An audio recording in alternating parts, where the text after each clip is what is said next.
is Rhys James. Rhys James. It is Rhys James. What a little fucking shit that guy is.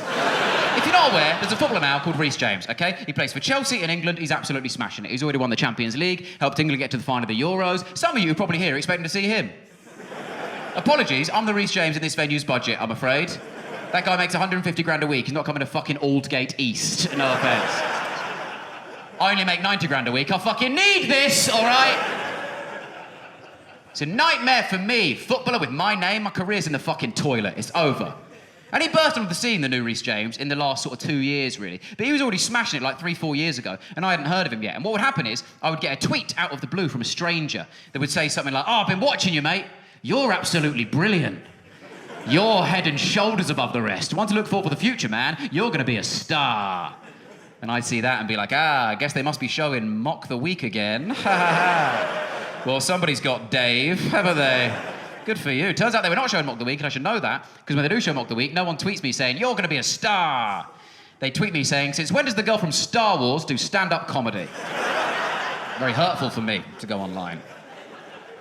Worse is when I'd get the negative tweets out of the blue from a stranger that would say stuff like, "I watched you today, mate. You're fucking shit, okay? You are rubbish. You're not cut out for this game. You should quit, and you should quit immediately." And I'd be like, "Mate, Chelsea weren't even playing today. Moron. Clueless."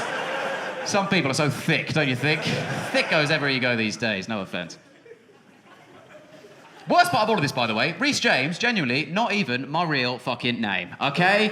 It is a stage name I chose 14 years ago when I started doing comedy, because I was already quite a prolific comedian with my real name.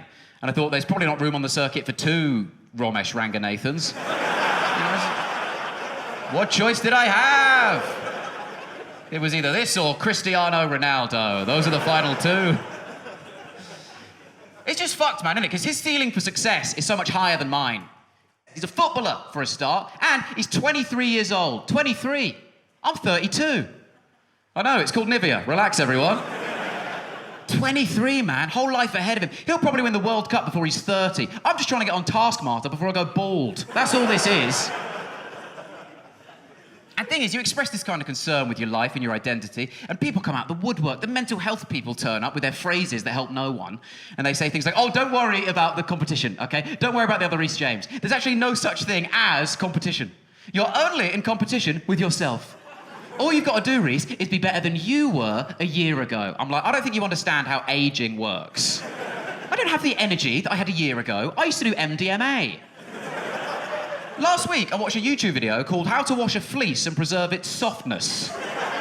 People change. The good thing about this crowd is that half of you are sat there going, "How?"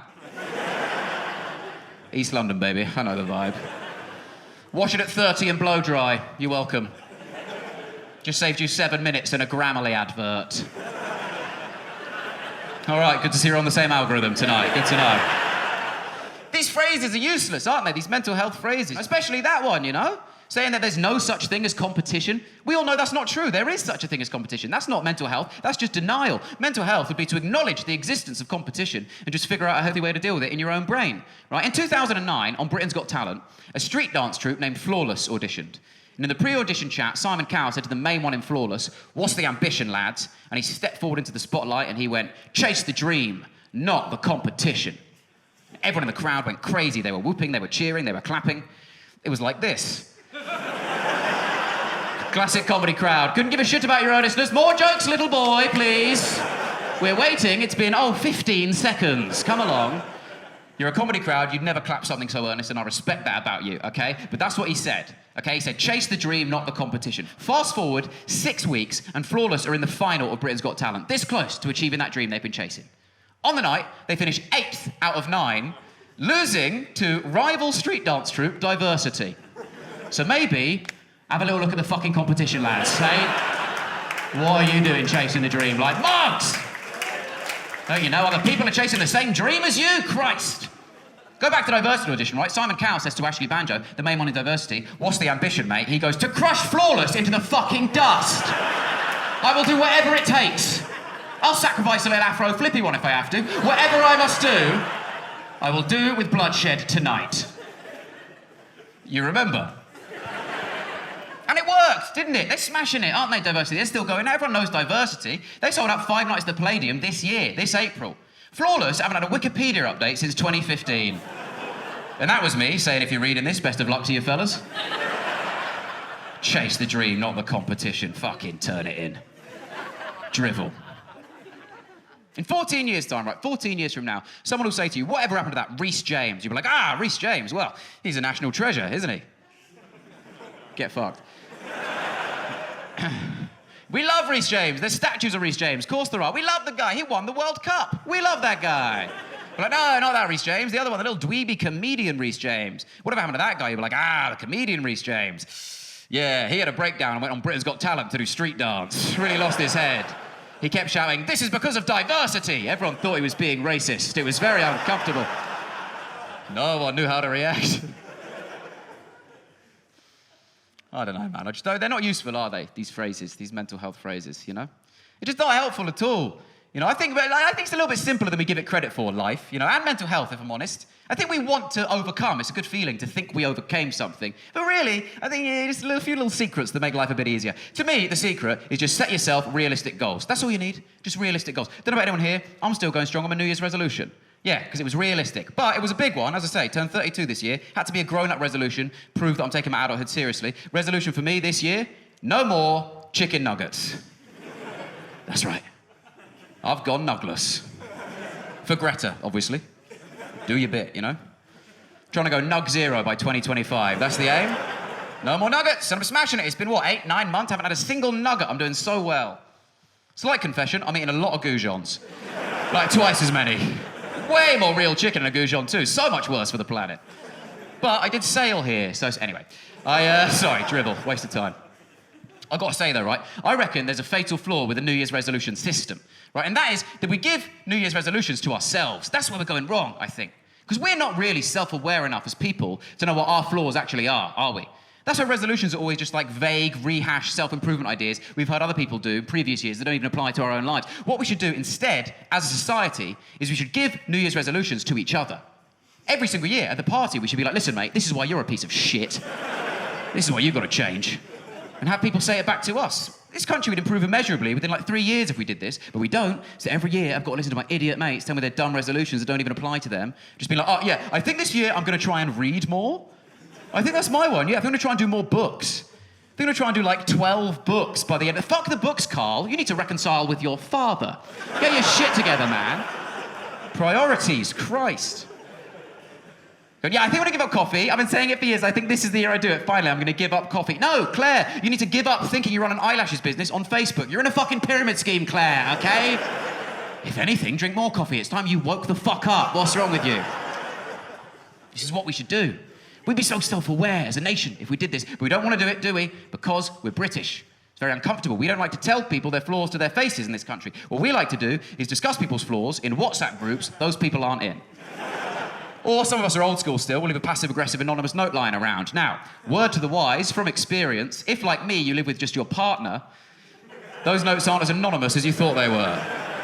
I was putting them on postcards by the door as a ruse. She'd be like, what's this? I'd be like, I guess they must have heard you're snoring in Mauritius. Maybe do something about it. I don't recommend this method, waste of a stamp.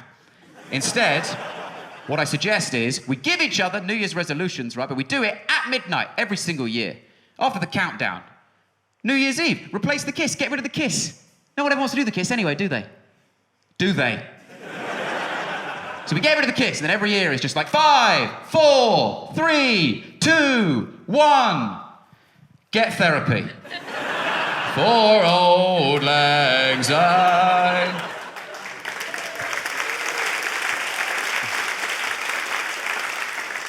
You, my friend, down here. What's your name, my friend? Alex. Alex. Did you have a New Year's resolution this year?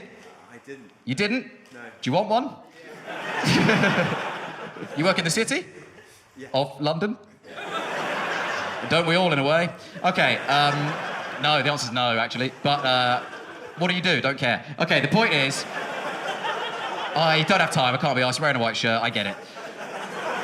I get it. Whatever, you do Tough Mudders, yeah, fine. The point is, we don't...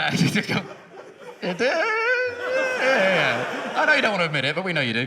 Okay, Alex, I just believe in this idea that we should give each other New Year's resolutions, right? And I reckon I've figured out a system where I can just ask a couple of questions and then give you the perfect one, okay? Right, are you up for it? That's not one of the questions. Okay, good. Question 1, Alex, is what is your mother's maiden name? I'm joking. It is, what is the long number? No, I'm joking. It is, question 1 is, Alex, who is one person in your life that you wish you spent more time with? And before you answer, keep it light. trying to have a laugh. Alice. Alice. Oh, that's why you were so shocked. Your name's almost the same. Alice. How do you know Alice? My fiance. Your fiance? Yeah. Okay, just little warning, okay? This can't make the edit. There's about 10 minutes of the show later on, you two are gonna fucking hate. You'll know when we're there. Anyway, sorry, Alice, and yes, that's your fiance, and you want to spend more time with Alice, and you're nailing it. You've outsourced the conversation a bit, but you're smashing it. Be honest with me, do you feel like you already spend enough time together? You feel like you're pretty good, yeah. Need some space, please, Alex. Yes, you should train for a marathon. Yes, you should.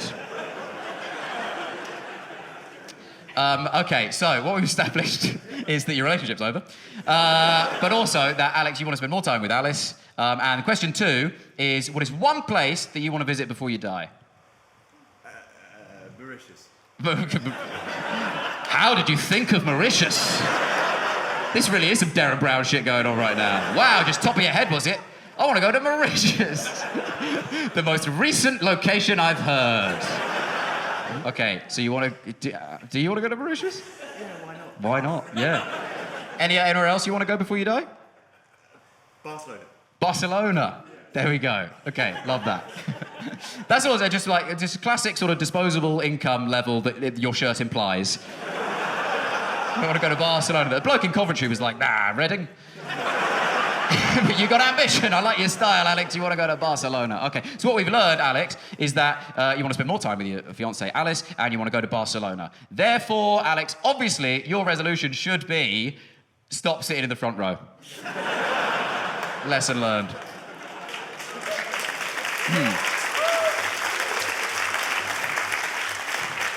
Now, I do need something in return from you. This is my book of resolutions, okay? I take it to my shows. That's now yours for the rest of the show. You don't have to do it straight away. The idea, Alex, is you'll listen to the whole show, listen to basically all the problems that I bang on about, and you'll figure out the perfect solution for my life, to fix all the problems in my life, and you'll write me a resolution that we'll look at the end of the show. If at any point during the show you forget this task, it is written on the very next page, but I trust you, Alex, okay? You're a city boy, and I know that you're going to give me the perfect solution to all my issues. I know you are. And bear in mind, right, I've already tried this, okay? I believe in this idea of giving each other resolutions, and I tried it with my mates. But my mates are all fucking idiots, okay? Because my friends are all young men in their early 30s. How old are you? Alex, how old are you? 30. Fuck. My friends are all young men in their late 30s who have all become absolutely obsessed all of a sudden with getting the CEO lifestyle, okay? All of them, they suddenly want that high earner, high achiever lifestyle. They've all listened to one shit podcast from that dickhead on Dragon's Den, and they've all gone absolutely insane. And now they say things to me like, oh, what you got to do, mate? You know what you got to do, Reese? You got to start your day, every day, with an ice-cold shower. That's what you got to do, man. Ice-cold shower in the morning, every morning before work. It's going to change your life. I'm like, I don't dispute that. They're like, for the better. I'm like, that's where me and you part ways, okay? But this is a real thing, okay? It all comes from a man called Wim Hof. You may have heard of this guy. That's a man's name, genuinely. Wim and then Hof. I'm not fucking around here. And if you're not aware, right, Wim Hof, he's this old, looking around at some of you, he's this young guy, and he's in his prime, I'd say.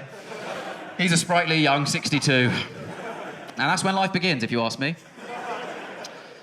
Thanks for coming. He's a young guy, and he's got this big white beard, as so many young guys do, and he is Dutch or Danish, same thing, doesn't matter. No, xenophobia is fine, racism's the bad one, trust me. Basically, he's an old white guy, and he's from one of the waffle countries. Brexit means Brexit, I'll say what I fucking like, all right? You voted for this, not me. I abstained. Anyway, he says... Some of these are jokes, chill out.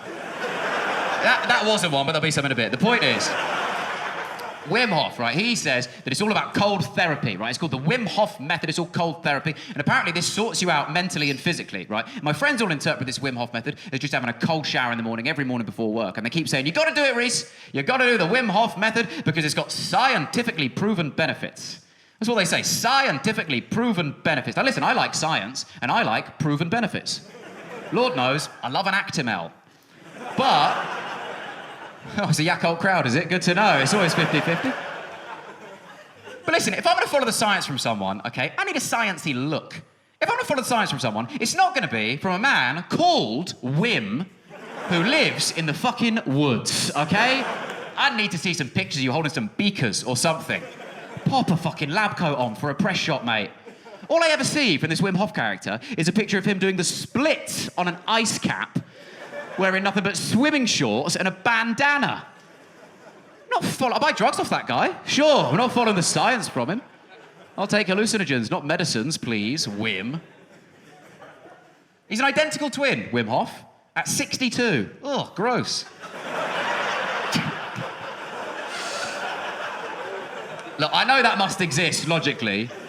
I just thought that sort of shit ended at 9. You know, get a grip. At least take off the matching dungarees, for fuck's sake. Have some self-respect. Hop out the bunk beds, lads. Christ. Scientifically proven benefits, man. That's what they say. Scientific. I've started asking what they are. There's 3 main ones, basically, of this Wim Hof method. The first one, my friends say, they say, you got to do it, man. You got to have an ice-cold shower in the morning, every morning, because it's invigorating. An ice-cold shower really wakes you up in the morning. I go, yeah, of course it does. Of course it does. It's literally pouring a bucket of ice-cold water over yourself. That's how they wake up hostages. That is a cuckoo clock in Guantanamo Bay. I am a free man. I can wake up how I please. I'm sure I'd be more alert in the morning if I swapped my porridge for a bowl of broken glass. I'm not fucking doing it, even though it would be easier to wash up. Listen, you don't need an ice-cold shower in the morning to be more invigorated to be productive, do you? We all know the actual life hack for productivity, don't we? It's obvious. The secret to getting anything done is to just have something slightly more important you should have been doing. That's all it is. That's why your house is always tidy, is when you've got a big work deadline or something. You just need something slightly... Like the other day, I wrote loads of amazing jokes about allergic reactions, right? I should have been doing that. I should have been calling an ambulance. Something slightly more important is all you need. The second benefit, they say, scientifically proven, of course, the Wim Hof method, they go, you got to do it, man. You got to have that ice-cold shower in the morning, every morning, because it's great for the skin, a cold shower. So good for the skin. I'm so sick of people telling me stuff's great for the skin. We are obsessed with our skin being the one that's healthy, because that's the one on display, while our livers and lungs look like shit. These people are friends of mine. They all drink. Half of them still smoke. They're having a cold shower every morning to slightly improve their skin. That's like having a completely blocked toilet, full to the brim with feces, and going, you know what that needs? A lick of paint. Ridiculous logic, your house is on fire, call the fire brigade, not the Queer Eye crew, for fuck's sake. This is no time to redecorate. The final benefit, it's my favourite one, it's my favourite benefit, they always say it. They go, above all else, Reese, you've got to do it. You've got to have an ice-cold shower in the morning, every morning, because it really reduces stress, a cold shower. Really reduces stress. Oh, does it? Does it really? Well, you know what I find stressful? Breathless goosebumps and a fully retracted penis, okay? Neither scream wellness retreat to me, actually. And then they go, well, billionaires do it. How can you argue that, Reese, when billionaires do it? Don't you want to be like a billionaire? Because billionaires do the Wim Hof. I'm like, yeah, of course billionaires do it. Billionaires have done everything. Billionaires have got unlimited resources. They've had every experience possible in the human experience catalogue. So they're bored out of their fucking minds, Nothing feels like anything to a billionaire anymore. Heroin to a billionaire is like a Tang-fastic to us. It has no impact. They just go, oh, bit tart, and that's the only reaction. By the way, I'm so sick of people telling me the humble beginnings, rags to riches origin story of a billionaire who started their business out of a garage. Every single time it's like, did you know Jeff Bezos started Amazon out of his garage? Isn't that amazing? Steve Jobs started Apple out of a garage. Incredible. Right. How do I get a fucking garage? Sorry, I live in London. Are you insane? A garage is the end goal. And this is one without a car in it, so this is a spare garage. Are you fucking kidding me? It's not rags to riches if I find the rags aspirational. Tell me the story of a billionaire who started his business out of a kitchen that was also a bathroom. Then I'll relate to you. Listen, I'm not having a go at Wim Hof, okay? I know it sounds like I am from all the words I keep saying, but I'm not. I'm not. Wim Hof does have a method. He does. The Wim Hof method, famously. That's his one. Point is, he's actually doing it, Wim Hof, in real life, all right? This guy, he's all about endurance, Wim Hof. He's got the world record for the longest ever ice bath. He runs marathons barefoot in the snow. You having a cold shower in the morning so you're slightly bare at emails is not the same thing. You've not been through the same stuff. It's like saying you know how Nelson Mandela must have felt because you're also a Gemini. It's not the same. He'd have really struggled in captivity because we're extroverts. We like to mingle. We love a chat. But we love long walks, and that walk to freedom would have been right up his street. Oh, my God. Listen, I know I seem angry, by the way. I'm working on it, you know. We've got to work on ourselves these days, haven't we? That's my vice. You know, I've got a short temper, get very cross, get very angry about shit that doesn't matter. I know where I get it from. I get it from my biological father. Very angry guy, my biological father. Main thing he gets angry about is that he raised me my whole life, and he's my normal dad, but I still call him that for a laugh. He gets very upset. It's funny. What do you want to say? It's really funny. I recommend it. Next time you introduce your parents, be like, this is my mum, this is my biological father. He'll be like, what the fuck? What the fuck? I didn't lie, did I? I didn't say anything not true. You got nothing on me. Unlucky. Unlucky. But seriously, thanks for coming to the show. Genuinely, thanks for coming to the show, you know, because as I say, tough times, man. Tough old times. But you're here, appreciate it, you know. Tough old times. Not for me, obviously. I'm part of the 1%. You know, for everyone behind Alex. Tough old... Not me, man. Times ain't tough for me anymore. I've made it! I've made it, that's right. I'll tell you how I knew I'd made it. I knew I'd made it the day that I bought plasters and I wasn't currently bleeding. So, you know, when you're spending that future investment kind of money, you know? There's a word for it, it's wealth. That's what that's called. Look it up. Anyway, then Mock the Week got cancelled and I lost my job. So, guess what I'm trying to say is... would anyone like to buy some plasters? All right, suit yourselves. Every now and then in your life, I feel like something will happen to you that really sort of tells you where you've got to socioeconomically. Now, it happened for me recently. What happened is, right, I got burgled, right, and I was in the house at the time because my life is a movie, specifically Home Alone. And I was actually in the shower when it happened as well, right, and it was a hot shower as well, so I was stressed as fuck. I was losing my mind and my skin was a mess. It was disgusting. I was barely even lucid. I was half asleep in that thing. Then I got out of the shower and I went downstairs and I noticed that my back door was wide open, which audiences keep insisting I tell them is not a euphemism. That shit feels beneath me, but it's what you people want, apparently. So I go downstairs and my back door was wide open and my arsehole agape. I mean, that's how hot this shower was. It really loosened me up, you see. I had to have a cold one just to... It's called the Reese James method. Anyway, listen. Went downstairs, back door was wide open, and all the things that were on my kitchen table next to the back door were now missing. We're talking laptop, we're talking headphones, we're talking a half-full bottle of Lucozade. How much energy did he need for his escape? What is happening here? And it was the old-school kind of Lucozade as well, the original, the fizzy kind, you know, the working man's Barocca. I was fucking furious. And I thought, wait, I don't know that he has escaped. This guy could still be in the house. I was in Home Alone mode. I was like, I need to pick up a weapon to defend myself here, like Kevin McAllister. But I couldn't pick up the Home Alone weapons of, you know, marbles and paint cans because I don't have a garage. So, I had to improvise, right? And this is where I realised where I'd got to socioeconomically, right? Listen, I'm not saying that I deserved to be burgled. But the thing I picked up as a weapon was a bottle of champagne. I think I'm part of the problem, actually.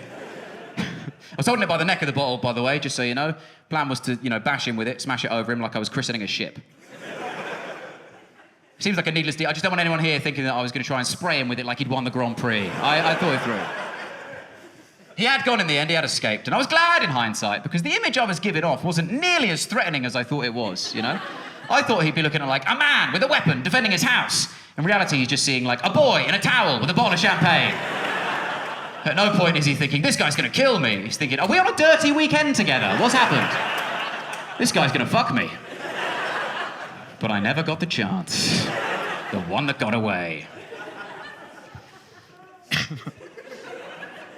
So tough times, as I say, tough old times, you know.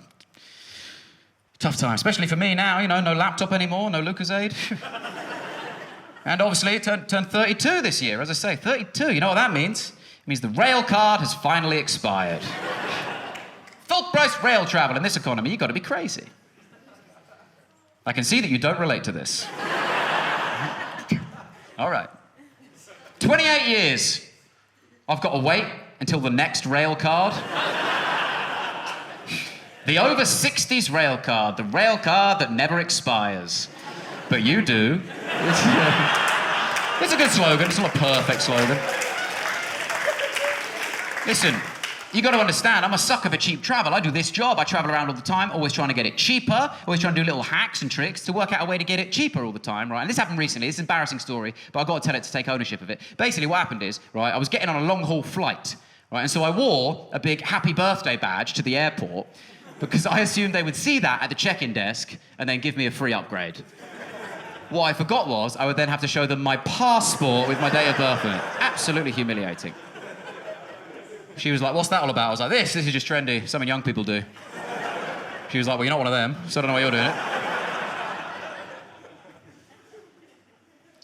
But I like it. I like being in my 30s a lot more, man. It's much better to be in your 30s than your 20s. Way better being in your 30s, because I know myself now, you know? At least I know what to expect of myself socially.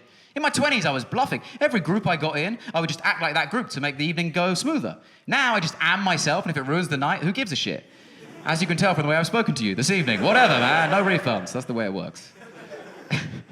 But recently, right, I was on a stag do, and we were stagging it, okay? We were stagging it like that, let me tell you. It was staggy out there, that stag do. And it was 9:30 p.m. And you heard me, PM. And we were on a rooftop bar in central London, and then I got hiccups, and so I went home, because I'm 32. I don't have to have hiccups in public anymore. It's the benefit. Much better, man. Much better being in your 30s. Because I know myself in my 30s. You think you know yourself in your 20s. You don't. You don't know who you are, okay? I thought I knew myself too. Didn't have a fucking clue who I was. Especially early 20s, 20-year-olds. You don't know who you are, 20-year-olds. I see you on Love Island, 20-year-olds. You don't know who you are. Every man in his intro video on Love Island says the same thing. He goes, how would my mates describe me? Probably say that I'm a little bit cheeky, a little bit flirty. Yeah, I reckon they'd say that. I reckon they fucking wouldn't, mate. Have you ever heard an adult man describe another adult man as cheeky or flirty? Forget flirty, that's out the realms of possibility. Not once have I described a male friend of mine as cheeky, because none of my male friends are a cartoon monkey who has just robbed a fruit market in a fucking Disney film. If you ask any adult man to describe his best male friend, he'll go, he's about my height and he's a bell end. And that is it. Is all the insight you get. The women as well, by the way, on Love Island, you're the same. You don't know yourselves, 20-year-old women. Always, they say the same thing. They go, I really want to get to know you. Actually, I'd really like to go and get to know you. Then they go off to have a conversation with one of the boys on Love Island to get to know them. And it is the sort of conversation you will only otherwise hear in a GCSE French oral exam. My name is Jessica, and I live in Basildon. Ah, yes. Yes. Very good. I have one brother. And I play football with my brother. Tomorrow, I will go to the swimming pool. How many brothers? I would like a croissant, please. Just once on Love Island, I want to hear someone go, I really want to get to know you. And they go, okay, I'm the sort of person who will happily do a good and selfless deed, but I will then brag about doing that deed to everyone I see for the next 6 months. Oh, I'm the sort of person who doesn't want kids, but I am jealous of how much my parents must have learned from having me. Do you still want to couple up? Obviously fucking not. That is what Love Island should be, okay? And that is what it would be if it had people in their 30s on it. But it never will have people in their 30s on it, because no one in their 30s can get 8 weeks off. Never gonna happen.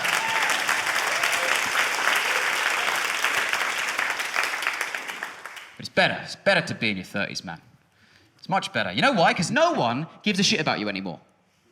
Everyone thinks this is a negative. It's a positive. This is freedom. No one's fucking looking anymore. Your achievements don't matter. No one cares once you're in your 30s. In your 20s, your age is mentioned next to everything you achieve, and that's constant pressure. That's a ticking clock when you hear about anyone else. In your 30s, no one gives a shit. In your 20s, it's always like, have you heard? He was made CEO at just 26. Amazing. She wrote a best-selling novel at 21. Incredible. No one's ever like, have you heard? He was made regional manager at just 37. Sensational.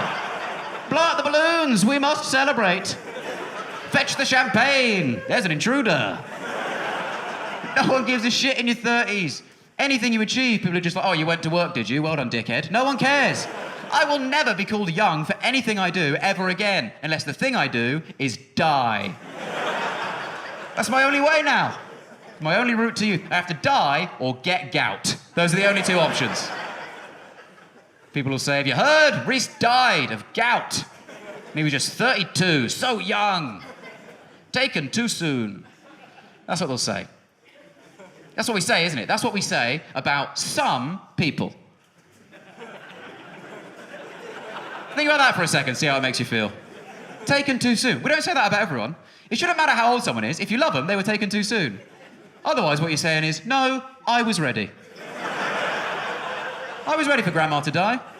Her house is too hot and she got weird opinions. I was ready.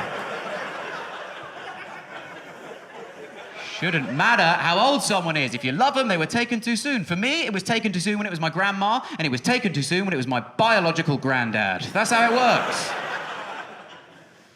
That's how it works. But it's a good thing. It's a good thing that your achievements don't matter anymore, okay? It's an amazing thing that your achievements... Because it's a dead end trying to achieve stuff by a certain age anyway, all right? It is completely dead end. We get these deadlines in our lives, these milestones that tell us we've got to do stuff by a certain time, right? And so we get obsessed with achieving stuff as quickly as possible. It's a dead end. I learnt this in the 2020 Olympics, okay? When I failed to qualify. No, I was watching the 2020 Olympics and there was a British athlete called Sky Brown. Some of you may remember, okay? She competed in the women's outdoor park skateboarding event and she was absolutely incredible, Sky Brown, because she got a bronze medal for Team GB and she was just 13 years old. And then the girl who got silver was 12! So what's the fucking point in anything forever? Why did you even go, Sky Brown, and waste my time? Before the Olympics, before the Games, they interviewed Sky Brown, and they said, what are your ambitions for the Olympics? And she said, just to be here is a dream come true. Right, they also interviewed the girl who got silver. They said, what are your ambitions for the Games? She said, to crush Sky Brown into the fucking dust. I will do whatever it takes. I'll sacrifice a little Afro flippy one from Diversity if I have to. Whatever I must do. I think that's what she said. It was in Japanese. It's always hard to tell. Same tone.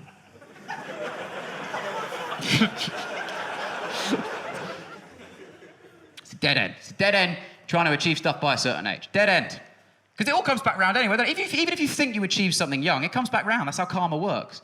Right, I'll tell you this, right? When I was 17, I had a weekend job in KFC. Loved working in KFC. Best job I ever had. Thanks for coming. Absolutely loved working there. It was brilliant working in KFC. I tried to do it Saturday and Sunday if I could. I looked forward to it all week in sixth form. And then one day, the girl I fancied came in to the KFC with a group of her mates, and they all laughed at me for working there, right? Fast forward 6 years, I go back into that same KFC. Guess who was working there? Still me. I forget my point. I don't know where I was going with that, but maybe there's something you can take from it. Who knows? Who knows? We can't compete, man. We can't compete. Even if we're trying to achieve stuff young, we can't compete with the previous generations. People from centuries ago, they did everything young. They fucking died at 40. They had to. They got everything done young. All that. I found out recently, Thomas Edison invented the light bulb, age 32. The age I am now. I haven't invented any light bulbs. It's not really a fair fight, I suppose. He was around in a time before they existed. What am I supposed to do? I mean, I obviously would have invented the light bulb. Sorry, you think I get to 30 without walking into a few rooms going, oh, this is a bit dark? I'd have fucking invented it, all right? That's when you want to be around, by the way. That's the dream gig. Being an inventor back in the olden days. Oh, easiest gig in the world. Easiest way to get rich and famous. Nothing had been invented yet. Everything was to play for. Inventors now are so pathetic. Just going, oh, please, dragons, 50% and I'll suck your dick. It's pathetic. Inventors back in the day, it was just the most basic problem-solving imaginable. They would just eavesdrop all day. It would just be like, oh, I can't get my bottle open. Bottle opener, done. Oh, my pasta's a bit wet. Colander, I'm a millionaire now. Oh, I love pizza, but I'm a Tory. Quiche. You know, it was easy, it was simple.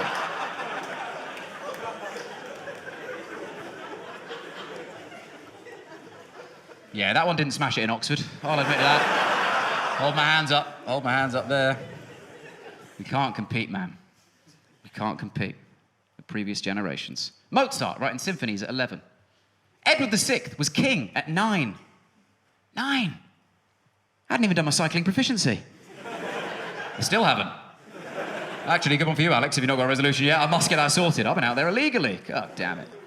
I know it's not an achievement to be king, by the way. Well aware of that. It's just luck of the draw, innit? Just family you're born into, and then it's just deciding if you want to carry on with that family or sack it off to write a book and start a podcast. I know how it works.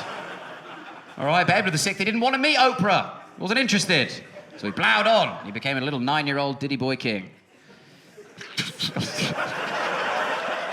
Certainly never said diddy boy king before, but we're definitely keeping it.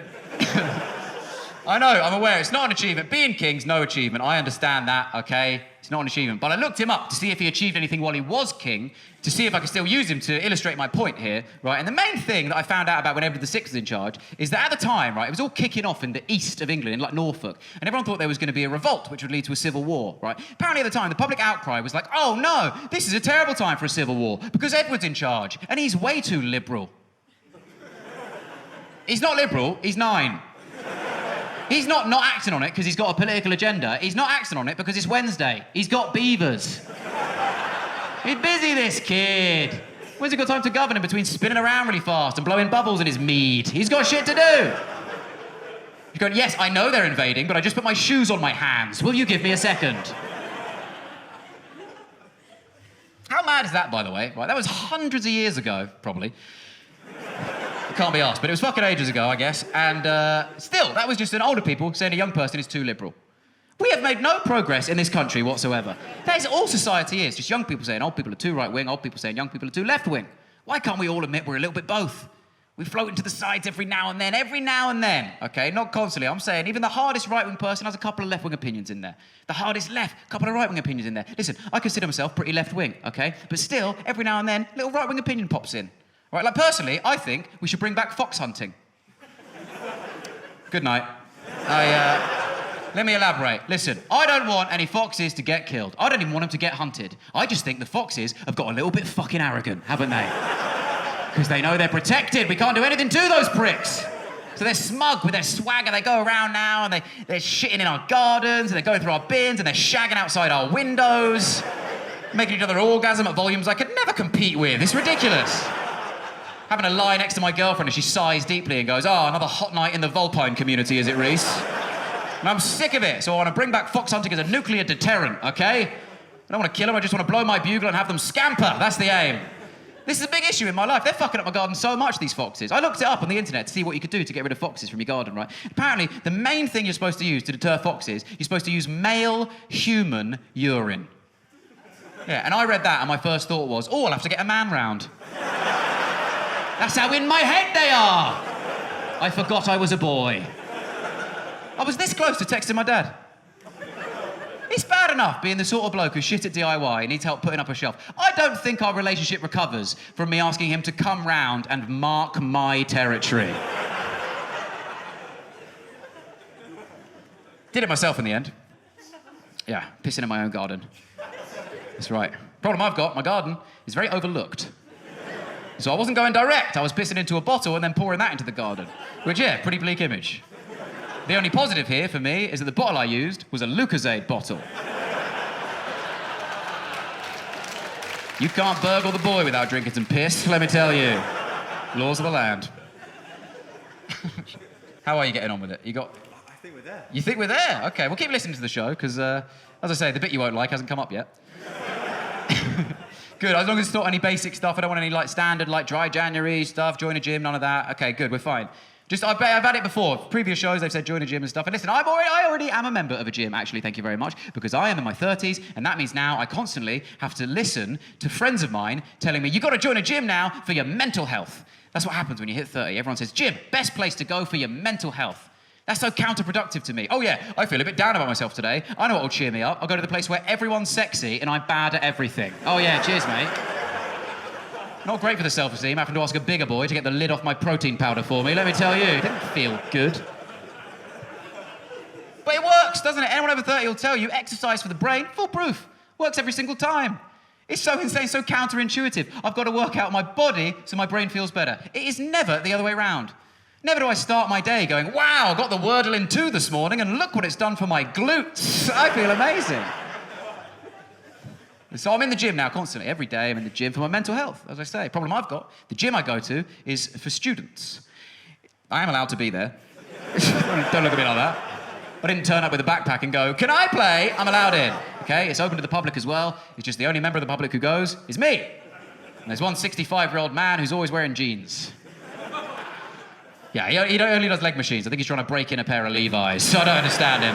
But my God, do I respect him. Old jeans. Good guy. Good guy. Everyone else in that gym, though, students. It's all students. It's all hench freshers, you know? It's all buff 19-year-olds with their pecs and their potential. And I realised recently that we're in the gym for different reasons, me and these young people, you know? They're in the gym because they want to be. I'm in the gym because I have to be, or I will get sad. They're in there to work out. I'm in there to work through some stuff. But they don't understand it. I see it in their faces. They still got hope in their eyes. They look at me, they're like, this guy's here every day. He never gets any more buff, never any more athletic. And I'm like, yeah, but I've got a garden and a Ring doorbell, so why don't you fuck off, mate, all right? It's called the grown-ups table. You're not invited. And can you get the lid off that? And I will explain, but I need a cup of your piss. I will explain. This is why I want to open up a new gym just for people in their 30s. That's right, the mental health gym, just for 30s people. Not even 40s, that's a different reason, that's survival. The 30s gym, man, the mental health gym. Be completely different to the current gym experience, okay? First thing to change is the playlist. No more of this thumping house music you get in commercial gyms. No, in the 30s gym, we play podcasts. Through the speakers. We play true crime podcasts about people who've been snatched.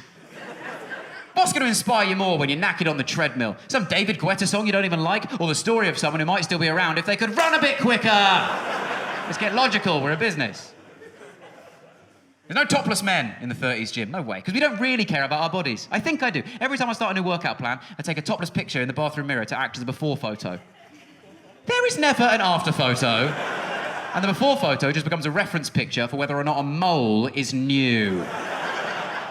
Pretty bleak scroll back that one is. So there's no one admiring themselves in the mirror in the 30s gym. God, no. There's people staring in the mirror, sure, but they're not admiring themselves. They're staring through themselves. You're lost in a shame flashback. Just going, oh, God, do you remember that time when you were 15 and you really wanted to wear your mum's blazer to that house party because it fit you so perfectly? And she said, oh, I'm not sure this is such a good idea, Reese, but you did it anyway. And when you got there, Craig Mortimer noticed the buttons are on the other side, and he told everyone, and for the next 6 months, everyone called you Ally McBeal.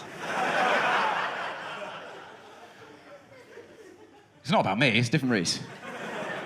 There's no groups of friends in the 30s gym. Come on, these people are in their 30s. It would take months to organise a get-together. Need a whole WhatsApp group. Even then, half of them pull out on the day because of childcare issues. No way. Your time in the 30s gym is completely your own. No one's going to bother you. Even to ask for a spot if they're lifting a heavy weight. Even if you offered them a spot, they would say, I don't care if I die. We'll be the only gym where the benches have commemorative plaques on them.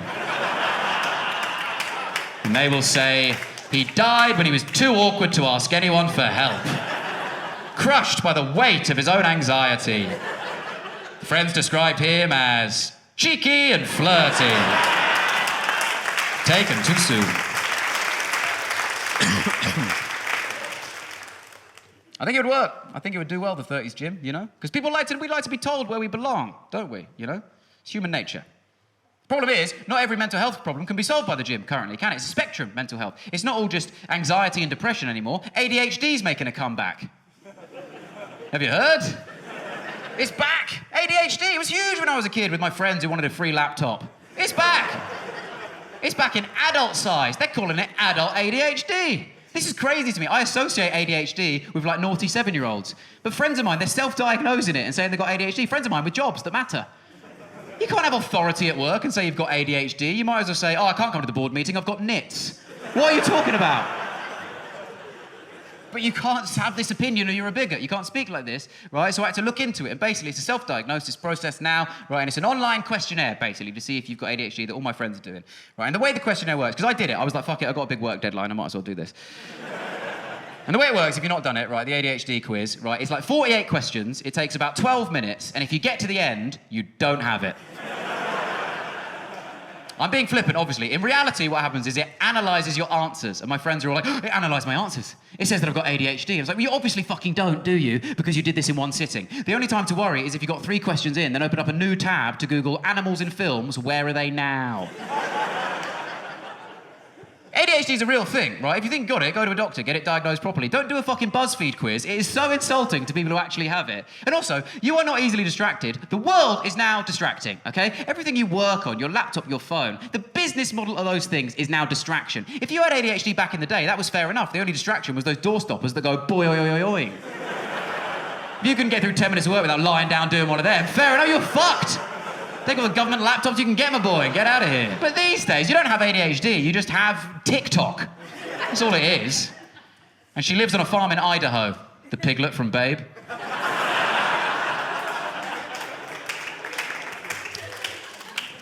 If you didn't understand that joke, then you should take the quiz. I mean, fucking hell. It was like 40 seconds ago I said that.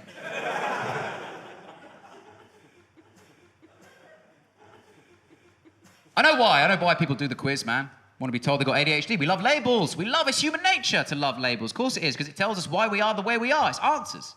Same reason we love life deadlines so much. We're obsessed with life deadlines, aren't we? Milestones and stuff like that, because it tells us, be here at this time and you're doing something right. We love that. Of course we do. And you've got to understand, I know more about life deadlines than anyone at the moment, okay? Because I am a man in his 30s who has been with his girlfriend for 10 years. So obviously, I am under an enormous amount of fucking pressure at the moment, okay? Thanks for coming, guys. Her parents just sit by the phone all day, just waiting for her to call them and say, don't worry, it's happening. Rhys asked me, I've said yes, and we're gonna do it. We're gonna get a 2-together rail card. I'm not doing it. It's too big a commitment, that rail card. That shit's for old people and Ant and Dec. Well, he's not driving, is he? It's a long time, innit, for a relationship, 10 years. Long old time, 10 years, man. We try and keep it fresh, keep it exciting. You know, we still have a date night once a week. You know, I took her out recently. I took my girlfriend out for dinner recently. We went to that place where, like, all the waiters are really rude to you, and that's just, like, part of the experience. I think it's called France. And, yeah, an old school one for the dads. You're welcome. Welcome to Butlins, everybody.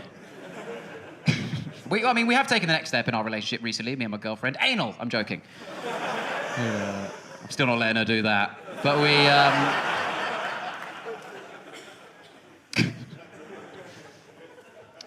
No, obviously, in reality, the pressure that we're under, me and my girlfriend, is to get married, okay? To get engaged and get married, and we're not fucking doing it, okay? We don't believe in it, both of us. Think it's a very strange thing, marriage, and I think you'd be insane to have brought it up in this show. It's a strange thing, I think it's a very strange thing, marriage, you know? It's a really weird thing. You know, every marriage is just going, I bet you half your stuff you won't love me forever. That's the dice you all roll. And good luck to you, honestly, good luck to you, genuinely. Marriage, to me, it's like Doc Martens shoes, you know? Huge in the 80s, now mostly just for queer people.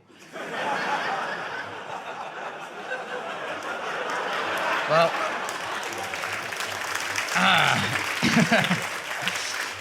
It's just strange, marriage, to me. I find it a bit of a minefield, you know? Too much can go wrong, can't it? You know, not just the marriage, not just the wedding, but even the proposal. What if I did it? What if I finally got down on one knee and said to the person I love most in the world, will you marry me? And instead of saying yes, she said, yep.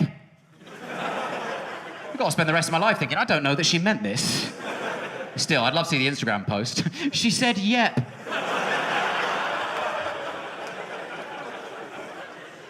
I don't relate, this is the thing. A lot of my newly married friends, I don't relate to them one bit, okay? They all say the same stuff.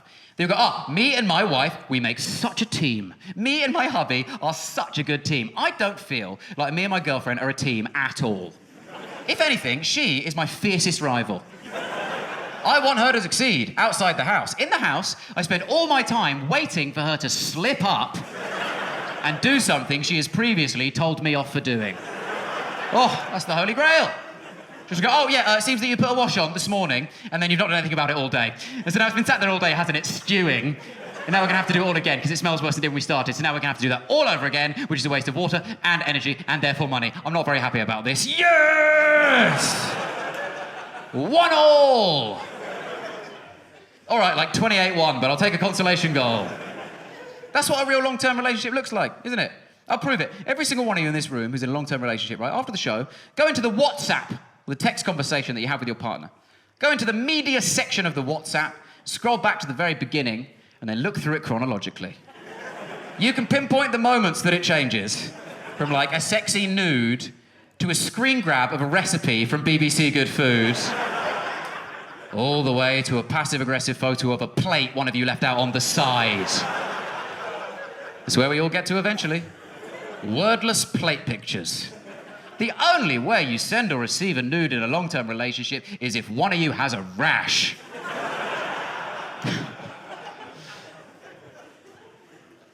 I think it'll die out, marriage. I do. I think it'll die out. I think it would have died out sooner if not for the boomers. You know, the boomers, you kept it alive, marriage, because it suits you, boomers. It suits the way that you were raised, you know, because you boomers, you were raised on this idea of stiff upper lip, you know? Keep calm and carry on. Get through it no matter how tough it gets. And so you're stubborn, but you're resilient, you know? You apply that logic to everything in your lives, from marriage to recessions to gluten. You just fucking tolerate it. A 65-year-old man is not suddenly admitting he can't stomach bread, okay? He's continuing to have toast for breakfast every morning and having the shits until he dies. That's how it works. That's why you're all so angry. Going, immigrants. Like, no, you just ate the cross again, Tony. Chill out. Going, LGBT. No, IBS. Calm down, mate. You'll be fine. Diorolite. You'll be fine. So dramatic, the boomers. It's all life and death, black and white, win or lose. There's no middle ground with boomers, ever. This is why the 50% of you that got divorced refer to it as a failed marriage. You didn't fail, you completed it. You got to the end, boss, you move on to the sequel. Bit of positive thinking, come on. Then the half of you that stayed together, you just shut the curtains, don't let the neighbours see how awful it is, just get through it no matter what. And then a small percentage of that lot just waited for the day that he snaps and then she's under the patio. That's how it works in the boomer community, and we make podcasts about it. Okay, but Gen Z weren't raised like this. Gen Z were raised on the idea of know your worth, never settle for anything less than you deserve. And so they're all fucking delusional. They're insane, Gen Z, they're quitters. They're quitting the workforce at a rate we have never seen before in history because we told them they were special as a prank and they believed us, okay? And they've all been on social media on their phones their whole lives, so their brains are fucking sludge, okay? They have got no attention spans. Well, everyone Gen Z in this room, this is the longest you've been without your phone for 2 years. This is mindfulness to you.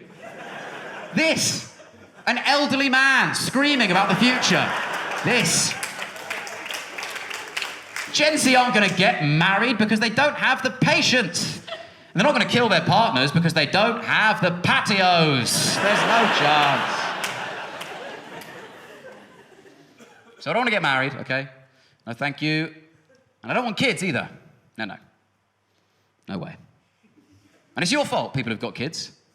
You've made it look terrible. Ugh, yuck. Gross. God, I should clarify, I don't want kids. I do want offspring. I just don't want kids. I want like a 20-year-old guy. Yeah, just heard it. That came out a lot creepier than I intended. Which is what my mum said to the midwife. Anyway, bit of fun, why not? Why not have some fun for once? I think it'd be good. I want a 20-year-old guy. I want to be 50 and have a 20-year-old son. That's what I'm getting at here, okay? I just don't want to do all the stuff that gets you there. I think what the word I'm looking for is boarding school, okay? I can't afford that shit, so I want science to figure this out, you know? I think it'd be fun, you know? I'm 50, I'm in the pub with my 20-year-old son, he's buying me pints with the money I gave him. I can tell him that all the songs he likes are actually covers. He can tell me that all my opinions are unacceptable now. Going, Dad, you can't say Chinese people anymore. It's divine leaders. Read the news. And listen, I see the appeal. You know, people say it's about legacy, isn't it? People want to have kids because they want to carry on the family name. And I see the appeal of that, carrying on my family name. You know, Ranga Nathan. Is it worth it, you know? And to be honest, I read a story, basically, that put me off the idea of having kids. Okay, I'll tell you it now. The story goes that in 1920s America, the famous writer Ernest Hemingway had a bet with a bunch of his writer mates of who could write the saddest story in the fewest amount of words, right? And he won that bet, Hemingway, with his story, which was For Sale, Baby Shoes, Never Worn. Yeah. And that's why I don't want kids. Ungrateful.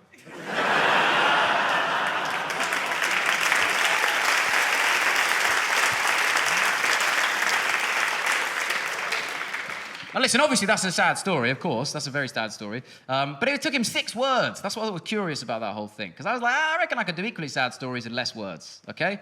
I could do it in 5. I could do it in 5. You ready? Please welcome your host, Deck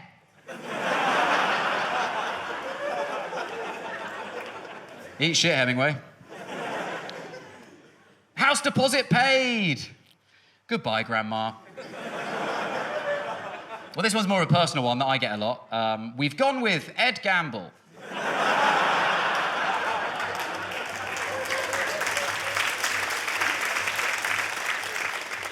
I don't even need 5 words, I can do it in 4. Finished first in orgy. Welcome to Switzerland, Nan.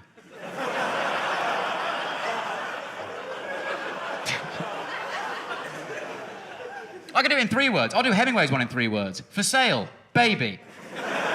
Think it through, mate. Come on. I'll do it in 2. Biological girlfriend. I'll do it in 1.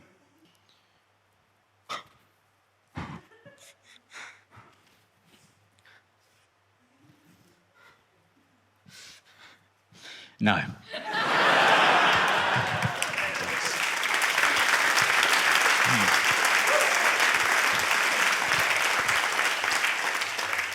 So I'm better than Hemingway. That's the message of the show. That's right. He had it all, Hemingway, okay? But I'm better than him. He needed 6 words to do his trick. I did it in 5, 4, 3, 2, and 1. I'm better than Hemingway, okay? But he was respected in his lifetime, and he's respected now he's dead. Hardly anyone has that. I'm not even the most well-known person with my own fucking name. Better than Hemingway. I'm definitely the best Reese James, by the way. No doubt. Okay, sure, that guy might be younger and faster, whatever. He might be richer and more famous. Who cares? Sure, he might be able to whip in a great cross to the back post, but can he write a comedy show so funny that he sells out 3 nights at the Hammersmith Apollo? And if so, will he tell me how?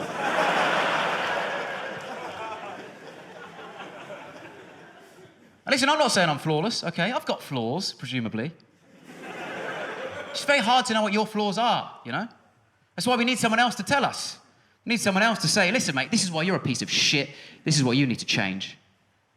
We need help. We need help from a city boy named Alex, who's got all the answers. Thank you very much. I know this is it, Alex. I trust you. I know that you're going to solve all my problems, okay? So you know.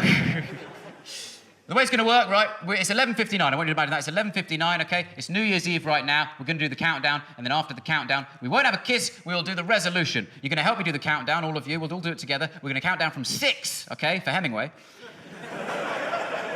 And we'll start now, okay? You guys ready? 6, 5, 4, 3, 2, 1. Chase the dream, not the competition. Acquaintance we forgot and never brought to mind. Should old acquaintance we forgot. Well, I hate to admit it, Alex, but that was pretty fucking cheeky, actually. Auld Lang Syne, my dear, for Auld Lang Syne. We'll take a cup of kindness yet for Auld Lang